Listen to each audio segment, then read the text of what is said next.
So what's up mga ka-action, mga kakamping, no? Muli naman po tayo nagbabalik sa ating panibagong video, panibagong reaction mga ka-action. At syempre, alam na alam ko na sobrang tuwang-tuwa ang bawat isa sa atin na mga kakamping. Okay? So, eto nga po mga ka-action, nagsalita na po ito si Senator Bam Aquino. Kasi nga po is pumapangalawa siya sa partial and official result ngayong May 12 election mga ka-action, mga kakampeng. Tayo po ay tuwang-tuwa dahil syempre malulupit po ang labanan ngayon at syempre pumasok din po ang Kiko. Okay? Yan po ay partial and official result. Pero pangalawa si Bam Aquino sa partial and official result at panglima si Kiko Pangilinan. Okay? Kaya congratulations ho sa atin mga ka-action, mga kakamping, no? Nakakalungkot man na hindi man naisali si Ma'am Heidi pero wala ho tayong magagawa. At syempre congratulations din po sa Akbayan. At lalong-lalo na po sa ating former Vice President Leni Robredo ay talaga namang nilampaso ho ang kalaban sa Naga. Kasi mukhang hindi ko talaga nakita si Kibuloy. Mukhang hindi talaga nagawa ni Kibuloy ang stop.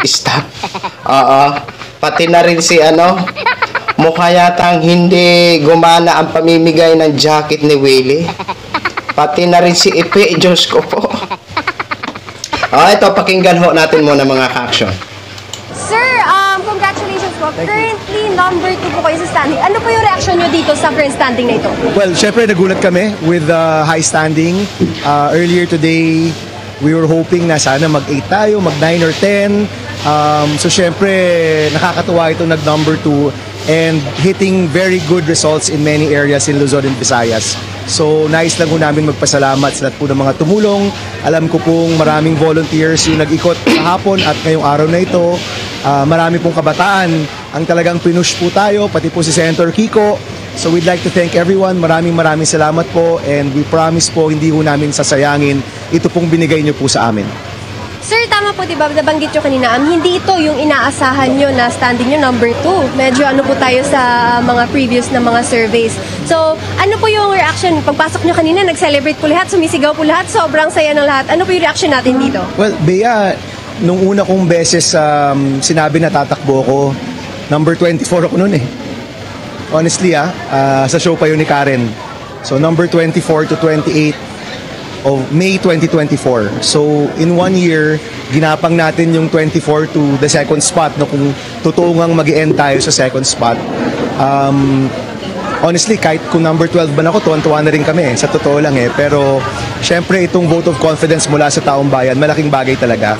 And from the first day na nag-start itong kampanya, I kept on telling my team, tiwala lang, no? Magtiwala tayo sa Diyos, magtiwala tayo sa taong bayan, tutugon yung taong bayan dito sa ating panawagan sa kanila. At tumugon nga sila.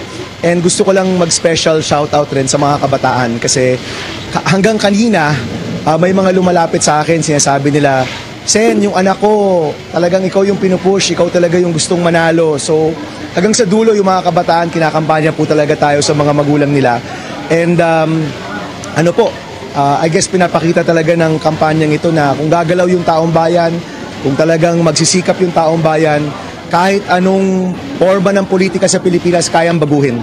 And I'm hoping na, pagkatapos magpasalamat, panahon na magtrabaho. Kasi alam ko rin na marami sa mga kababayan natin, naghahanap rin ng tulong at lunas. At handa rin kami na gampanan yung papel na yon.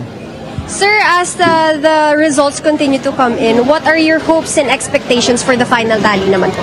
Ako, honestly, makapasok lang, tuwan-tuwa na kami. We never had any, parang wala kaming pangarap na mag-top. I honestly thought ang highest ko would be 6 to 8.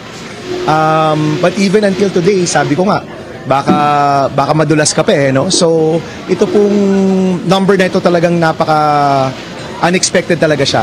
And gaya ng nasabi ko kanina, seseryosohin namin itong pagbigay ng vote of confidence ng taong bayan sa atin. At gagawin natin yung lahat para mabayaran natin itong binigay na tulong ng taong bayan sa atin. Maraming salamat po, sir. Adrian, meron po ba kayong... Oh, yan po mga ka-action, mga kakamping ka, ikinagulat niya po na naging number 2 siya. Kasi ang buong akala niya kahit number 12 lang siya, tuwang-tuwa na ho siya. Pero hindi niya na-expect itong number na nakuha niya. Pero ito, lilinawin lang po natin na hindi pa po ito ang final na result. Ito po ay partial and official result pa lamang ito. Pero alam naman po natin kasi ang pumapangatlo mukhang hindi na makahabol. Oh, siguro magiging standing na siguro lang ha, magiging standing siguro na niya is number 2 na. At si Kiko Pangilinan, ayan, mukhang naghahabol si Marcolita. Pero okay lang po yan. Okay lang po. Ang importante makapasok po sila sa Magic 12. At napaka magandang margin po ito na numero na si Bam Aquino, number 2. Kung sakali hindi magpalit ha. Ito nililinaw ko lang po ito ha. Partial and official result pa lang. Kung sakali lang ba, kung halimbawa napakaganda po ng numero 2 at saka 5, di ba? Hindi man makapasok si Heidi, wala ho tayong magagawa mga ka-action, mga kakamping. Okay? Ayan, pero pasalamat po tayo at nakapasok po ang Kiko Bam. At syempre maraming salamat din po sa mga loyalista na sumuporta dito sa Kiko Bam. Ayan, thank you po sa inyo. Pero may malaking tanong ako. Pero bukas ko na talakayin ha. Okay? Bukas ko na talakayin sa live ko ang malaking question ko dito kay Senator Bam Aquino. Yun yung tanong natin sa inyo at kay Senate Bam. Kahit di niya masagutin, siyempre tayo na lang ang magpapalitan ng sagot. Di ba, mga ka-action? Bukas na yung tatalakayan. Pero congratulations sa iyo, Senate Bam Aquino, at kay Kiko Pangilinan, at sa Akbayan, at syempre, andyan din ang mukhang papasok ho ang ML kasi nakita ko po ang ML. At syempre kay former Vice President Leni Robredo, thank you so much po sa inyo mga taga-Nagueño. So ito naman po, panoorin po muna natin itong sobrang saya ng mga supporters ni Senator Kiko Pangilinan ho, mga ka-action, mga kakamping.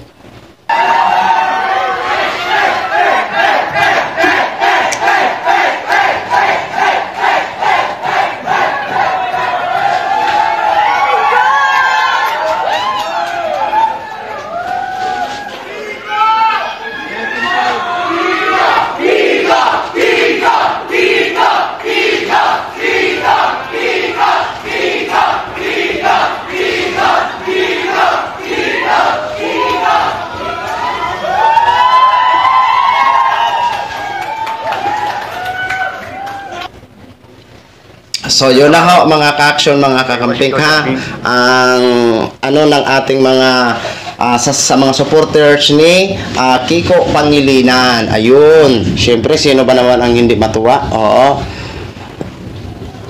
Hindi ho natin akalain na makuha nila ang mga number na pumapangalawa at pang 5. Pero yan ay partial pa lang ha.